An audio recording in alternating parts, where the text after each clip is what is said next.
Hello friends, तर आम्ही आमच्या लग्नाचा 5वा वाढदिवस कसा सेलिब्रेट केला हे आम्ही तुमच्याबरोबर शेअर करणार आहोत.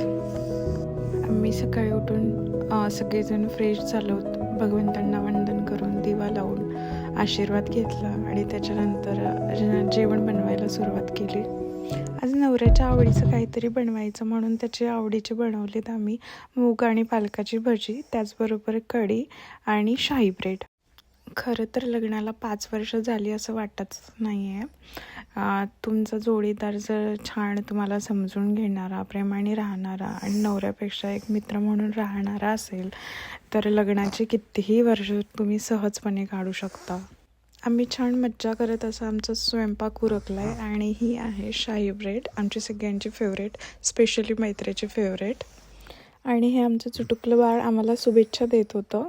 त्यानंतर आम्ही गेलो होतो बाहेर शॉपिंगला, मैत्री आणि मी डॅडीसाठी काहीतरी आणावं म्हणून छानशी फुलं बघत होतो. तर इथे बघा सगळी फुलं अगदी सुंदर आहेत, पण मैत्रीला हे आवडलं आहे म्हणून आम्ही हे घेतलं. आणि त्यानंतर मैत्रीला फुलं दिसली तर त्याला मम्मावरचं प्रेम हे अणावर होतं. लगेच त्याने फुलं घेतलीत आणि मम्मा आय लव्ह यू असं म्हणत होता. So this is final celebration.